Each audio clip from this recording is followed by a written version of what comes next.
Over the last year or so, I've been reviewing Greek grammars on this channel. And so while it's great to look at individual Greek grammars, the real power of looking at grammars comes when we start to compare them to one another and to establish the strengths and weaknesses with comparison to each other. So in this video, we're going to do a top 10 of Greek grammars that I've reviewed so far on this channel. Let's get into it.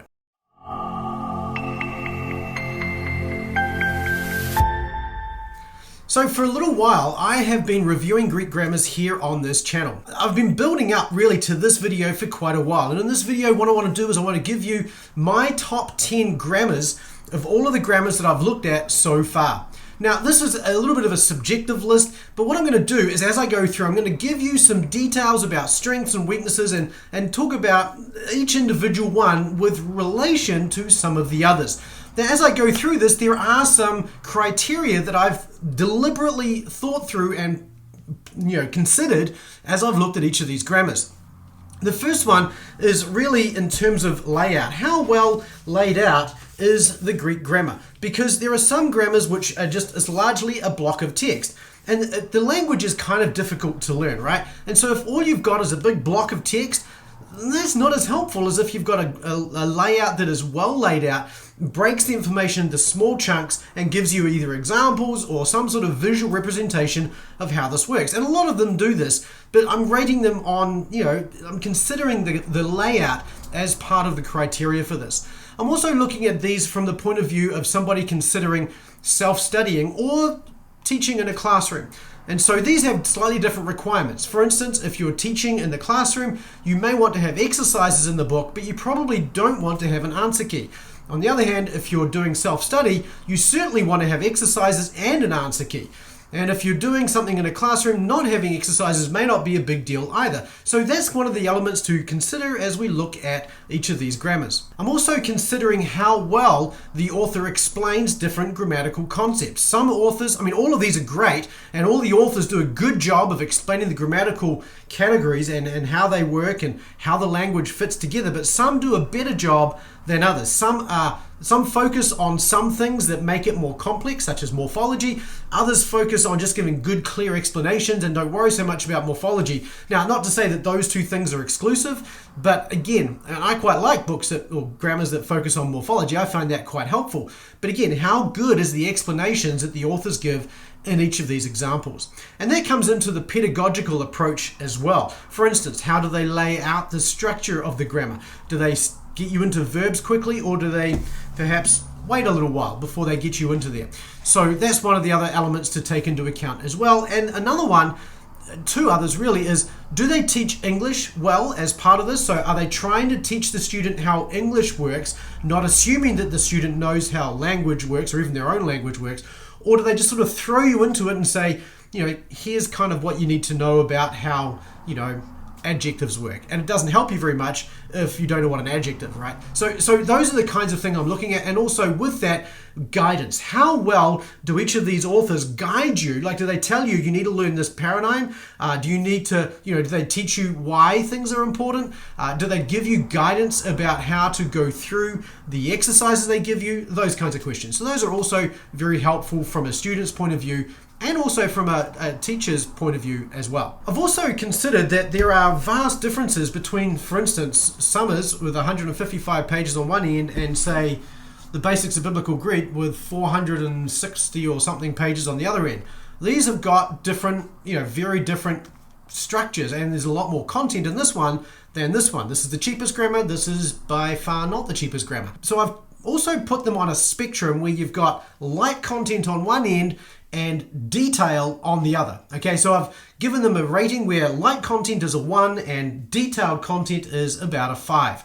And I've put all of this into a worksheet, a Google Spreadsheets sheet, if you like, and I'll make that available to you using a link to the Master New Testament Greek website. So if you go to masterntgreek.com/grammars, you'll find all the details for all of these grammars sitting there waiting for you, and you can even see how I've ranked them based on each of these criteria. Finally, I take into account things like how up to date are these grammars when it comes to linguistics. Do they take into account the recent consensus on the middle voice, or do they teach deponency? Do they teach verbal aspect? Do they teach aspect and no time? Do they teach time and not really aspect? Do they teach aspect as being predominant over time? How do they approach those kinds of issues? So I'm going to talk about that with each of them as well. At least I've stack ranked them that way too, and that's one of the elements. And so finally, what I've done is I've evaluated the weightiness of their strengths and the weightiness of their weaknesses, and then you can sort of balance those two things up against one another. For instance, one grammar might have a lot of strengths, but it also may have a lot of weaknesses. And so it might have a 5 out of 5 on strengths, but then it might have, say, a 4 out of 5 on weaknesses, which means it's got a lot of weaknesses. So 1 is not very strong, not a lot of weight. 5 is quite a lot of weight. So the strengths have a lot of weight if they're a 5 out of 5. The weaknesses have a lot of weight if they're a 5 out of 5 as well. There's not many weaknesses if it's a 1 out of 5, and there's not many strengths if it's a 1 out of 5 on the strength side. So those two things together should help us to balance the strengths and the weaknesses to some extent. But finally, my top 10 ranking that I'm about to give you, really, I'm not ranking them on that basis alone. It's kind of a little bit more of a subjective basis based on some of the other elements, such as the approach to language, the guidance, and some of those kinds of things as well. So none of this is to say that this is a definitive list of grammars. This is just my list of what I would consider my top 10 based on these criteria. Now, I haven't taught my way through all of these grammars. In fact, I've really only taught through 2 of them, and one of those I'm still going through. So this is not like a final, fixed, dyed-in-the-wool, end of the road. This is, I've taught through all these grammars. I can tell you authoritatively which one is the best. No. Instead, this is really just a pretty subjective approach to understanding and thinking through grammars. So your approach may be different, and I'd love to hear from you at the end of this video in the description and the comments below. What are your top 3 grammars and why? I'd love to hear from you in the comment section below. But with all of that said and out of the way, let me take you through my top 10 grammars in order from number 10 to number 1. So let's get into it. Let's start with number 10, which is Ray Summers' Essentials of New Testament Greek. Now, this is the cheapest Greek grammar on the market today. So if price is an issue for you, this may still be well worth getting. And it's not to say this is a bad grammar just because I've rated it at number 10. Many people have used this grammar to successfully learn Greek in the past. So you can successfully learn Greek using this grammar. However, it does have some weaknesses. First of all, obviously, it's very short, which means on a content side, it's in the 1 out of 5 on that scale of detail. This grammar does not give you a lot of explanation. The explanation it gives you is okay. There's nothing wrong with it, and it gives you a good number of exercises. So you've got translation exercises for every chapter, and it's pretty good in that sense. However, it's old, it's dated, it teaches deponency, it doesn't really teach aspect very well at all. It doesn't have an answer key in it, and so really the weaknesses of this kind of counterbalance the strengths of it as well. But again, if you're looking for a grammar as a reference, this may provide the kind of explanation you need. So please, by no means, don't write this off. And, it's probably still worth getting if you've got lots of money and you want to spend money on every single one of these grammars. Get this grammar, okay? So this is my number 10. It comes in at a number 3 for layout. The layout in this is actually pretty good. It breaks the content into smallish chunks and gives you clear paradigms and other things as you go through that are helpful. But again, it's not the best example of really anything on the market today, and so it kind of fits very much as a middle of the road on most of the scores, and therefore doesn't commend itself in any one thing particularly well. So it's number 10. Coming in at number 9 is David Allen Black's Learn to Read New Testament Greek. Now, it pains me in some ways to put this in at number 9. Now, this is one of the lighter grammars out there. On the content spectrum, it comes in at about a 3 out of 5, which means it's kind of in the middle. It provides much more information than, say, Summers does, but much less information than some of the more detailed ones do. But it also has some other things with it as well. One of the strengths is that it does have pretty good exercises in it.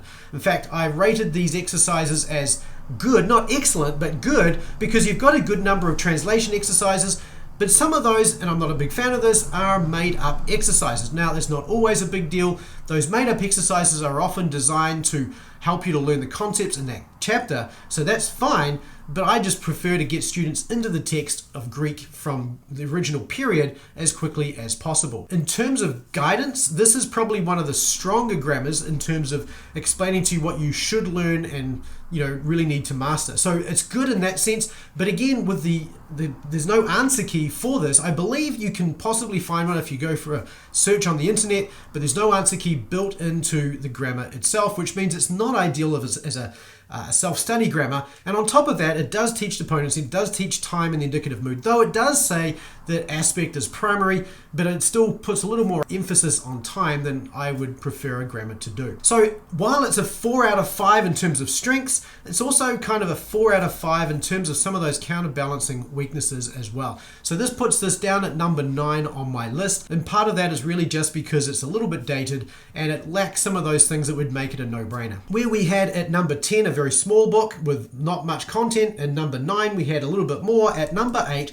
we have John Schwandt's Introduction to Biblical Greek, which is obviously one of the denser books that we have here. And it's dense because he spends a lot of time explaining morphology, which makes this, in terms of explanations, probably one of the, I really like that, a focus. It's not all of these have that same focus on morphology. This would be comparable to Mounts. I don't think it's quite as strong as Mounts, but nonetheless, it has got some good explanations of morphology in it. It also has the exercises in it, but no answer key. So again, you're kind of left to figure it out on your own in terms of the answers. Now, it does, because this is a rewrite of a 1913 grammar, that does hold over some of the old approaches to the language. For instance, it teaches deponency and it teaches time in the indicative mood, and it doesn't really give aspect enough emphasis, in my opinion. So that's kind of a negative in my view. So again, it's kind of heavy when you've got a lot of explanation like that. You have to be really clear, and I think you probably want to have an answer key with something like this as well. As a classroom grammar, this would work okay. You would want to provide explanations around some of the things, if there are any things that you disagree with. And then if there are things in this that you disagree with, why would you use this grammar?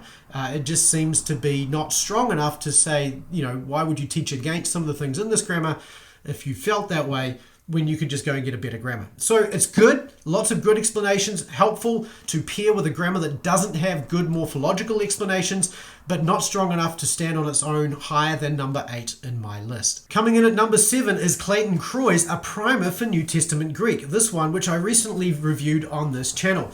One of the strengths of this grammar is that it has lots of good explanations. This is one of the better written books in terms of clarity of explanations, though it does have a number of quirks, and those quirks aren't a big deal and they don't detract too much, but they do just make it quirky. In terms of exercises, this has got some of the best exercises that you can get. It's got English to Greek exercises, and it's got 36 in many chapters, 36 translation exercises drawn from made-up exercises which Croy has made for a large part, equal part, if not more, of New Testament, and then from the Septuagint as well, and a good introduction to the Septuagint as well. So if you're looking to go into Septuagint readings, well, this is going to get you into that right at the very beginning, but some of the other grammars will do the same, just not to the same extent. Drawbacks of this is that it does still teach deponency. It does have, it teaches time and really doesn't talk about the aspect at all, and so it's a very traditional approach to the language in terms of verbal aspect, and so that's a real detractor from it.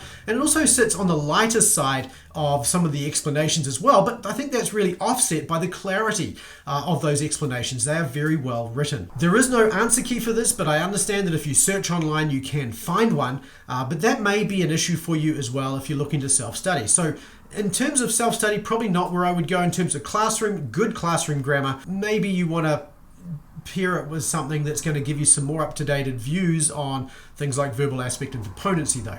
So this is my number 7, A Primer for New Testament Greek by Clayton Croy. Coming in at number 6 then is Danny Zacharias' Biblical Greek Made Simple. Now this is different to some of the other ones. There's a couple of grammars in here that set themselves apart for having a totally different approach. This is one. This is really designed around teaching you how to use Greek using tools. So if you're interested in doing that, this could be helpful. Now, it's got exercises built in, and they're good exercises. It does not have an answer key built in though, which may limit its usefulness for beginning Greek students if you're studying on your own. But the flip side of that is if you're studying on your own, you can use this to take a two-part approach to learning the language. You could use this to learn enough of the language to get by using tools, and then go back through this a second time and learn enough to actually be able to start to read text. So that's kind of a strength of this, that different approach. And he does have good explanations. So Danny Zacharias is a good writer, and these explanations are very well done. It does not argue for deponency, and it does teach aspect as primary, which is fantastic. On the content side, you can see it's probably middle of the road in terms of the amount of detail it gives. Again, not a big deal because the explanations here are pretty good. So this is a good grammar, but again, it depends what you're trying to achieve. If you're trying to teach people how to use the tools to use Greek, this is probably your go-to.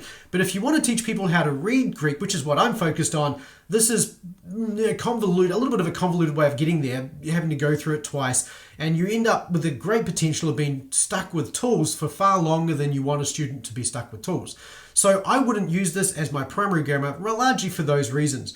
Also, it doesn't have that answer key like I mentioned, so not so helpful for self-study in that sense, but there's that offset, so yeah, make up your own mind. But this is number 6 for me. Before I go on, let me just ask you, if you're getting value out of this and you're following along with me, hit the like button and the subscribe button if you haven't already done so to get more videos like this delivered to you each week. Let's get into my top 5 now. Grammars for Biblical Greek. Coming in at number 5 is Reading Biblical Greek by Gibson and Campbell. The approach to the language in this is really good, but again, it takes a very different approach to teaching it. Where all these other grammars are using what's called the grammar translate method, this is using the prepare, practice, and present method, which is very different. This is great for a classroom environment. You can see here, inside here, you've got each chapter essentially is one page. And you can see that it's not a very thick book, so it's kind of light on detail. But the point of this really is that when you're looking through this and working through this, you're going to go through this in a classroom setting. That's how it's designed to be used. So you get in a group with a number of other students and you work through 1, 2, 3, 4, however many chapters you can in the period given. And for each of these chapters, you've got an explanation, then you've got the paradigms and things you need to learn. So it's pretty good on guidance. And then on the exercises column, you practice those exercises and finish them in the classroom environment. Now, the benefit of this is that in that classroom environment, you're working together and learning collaboratively, which is great. And the professor or teacher should be just hovering through the groups, sort of helping you work through the grammar as you go. And that means that when you're on your own, you'll probably just be wanting to learn the vocabulary and maybe review some of these paradigms. So this is a good grammar for a classroom, but from a self-study perspective, the exercises don't really have any answers to them, so you're kind of on your own in that sense, and it's not really intended for self-study. You've got to have that collaborative kind of environment to really make this work well. So good grammar. I like the approach to language, but I'm not quite sold on this from a pedagogical point of view, and so that's kind of what holds this at number 5. In at number 4 then is Bill Mounce's classic, The Basics of Biblical Greek. Now there's a lot to commend this grammar, and really I think the top 4 grammars here are very close. This is a classic grammar. It's been around for 20-ish years now, and this is the 4th edition of it, and it's just been updated in 2019. Now, it does update it, so it no longer teaches deponency. He does teach verbal aspect as primary over time in the indicative mood now, which is fantastic. And the real strengths of this is that it gives you outstanding guidance. It very clearly teaches you English grammar concepts so that you can learn English while you're learning Greek, and so you don't feel yourself quite so lost in the language detail when you come through this.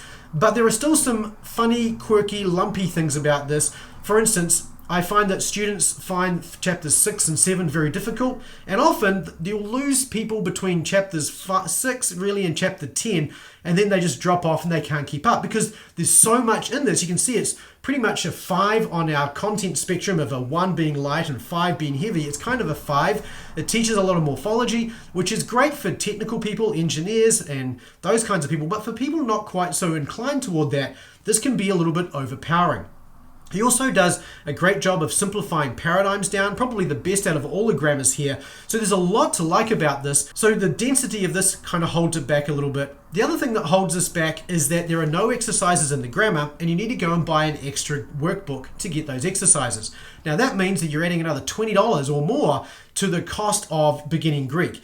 And so I'm not a big fan of that. I'd rather have those exercises built in. And on top of that, there is no answer key, though if you search online, you can find one. Not a big deal for classroom teaching, but if you're self-studying, probably good as a reference grammar, but not necessarily as your primary grammar.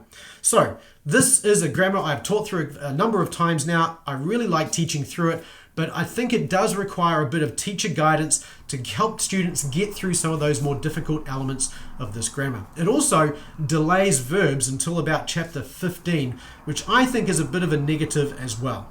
But nonetheless, still a very good grammar. I still really like this, and it comes in at number 4 for me. Coming in at number 3 then is Rodney Decker's Reading Koine Greek. Again, this ranks at a number 5 on our content spectrum of 1 being a light grammar, 5 being a really heavy grammar. This ranks up there at number 5. It's the biggest of all the grammars we're looking at in this review. Now, there are some great strengths of this. Being a number 5 and Decker being such a good writer, this is well written and is intended for you to use this not just as a first year grammar, but as a second and even third year grammar as well. So if you spread the cost of this grammar over 2 or 3 years, it makes it pretty cost effective, even though it's an expensive volume on its own. There is no workbook for it. All the exercises are built in, and it has most of the answers built in as well. Not all of them, but most of them. And that makes this a really valuable resource, not only for a classroom, but also for self-study too. In terms of some of the grammatical principles, it's very much aspect. There is no time in the indicative, or at least not really in a significant sense. Aspect is primary, which I really like. And also, this is the first grammar to teach the middle voice for middle-only verbs instead of deponencies. There's no deponency in this whatsoever. This is a great grammar, but again, the only real weakness of it is that it is very content dense. So if you're using this as an only grammar or a primary grammar, you could find yourself overwhelmed. Again, if you're an engineer or somebody who loves and thrives on detail, that's probably not going to be a negative, but a positive. So it just depends on the sort of person you are. I'm more of that engineering kind of person, and so I really like this grammar. The other thing about this that is really good is that this is, along with Mounts, the other grammar that teaches English as you go through as well. So for every new grammatical concept, he's going to teach you how this works in English first, so you can relate it to what you already know and then learn it in Greek too. This makes this, again, really, really helpful. There's good, clear guidance around what you need to learn as well, and a good summary at the end of each chapter about here's the minimum you need to know in this chapter. And that helps offset the detail level that's in this too. So this is my third grammar. This is my number 3, so I really like this grammar too. So we're down to our top 2 now, and you may have guessed what grammars are left, but you may not be sure of the ordering. So don't tell everybody before we get to that point. But my number 2 grammar is Beginning with New Testament Greek by Dr. Merkel and Dr. Plummer. Now, this grammar has surprised me a little bit. I've been teaching through this grammar this year, and I've found I really like it. I've found that this is a smoother experience for students than what you get with Mounts, which is great. So I really like that. And the concepts that are in it, there's a good amount of guidance. There's a lot that's well laid out, as you can tell. So you got lots of graphical kind of representations and things as you go through, which breaks the content up and makes it really easy to work with. You can also see from the thickness of it that it's certainly not a 5 on our heaviness on content scale, but it's not a number 1 either. This sits very firmly in the middle. And it's really a great grammar in that sense because it's not going to overwhelm you, but I think it does provide just enough detail. The other thing about this is that it's got all the workbook exercises are built in, and they're pretty good. You get not only text from the New Testament, but you also get English to Greek exercises as well, and a number of other kinds of exercises too. And to add to that, the authors of this have made a huge number of materials available online, including videos going through every single chapter explaining the lessons that are in here so that you can very quickly and clearly understand what he's getting at. Now, there is also an answer key for this, so once you've done the exercises, you can go back to the answer key. So I think that overall this is probably the best all-around grammar in terms of from a classroom or from a self-study perspective that is on the market today. It provides everything you want from a self-study perspective and more.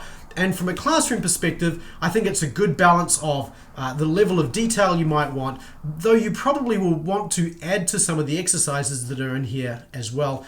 and complement the ones that they provide you. So beginning with New Testament Greek comes in at number 2 for me, and it's a very, very solid number 2. So my number 1 selection here is very much subject to change. So while I've taught through a bit of beginning with New Testament Greek, and I've taught through Mounts a bunch of times, I haven't taught through a lot of the other ones, and this next one I'm hoping to teach through probably starting next year, 2022.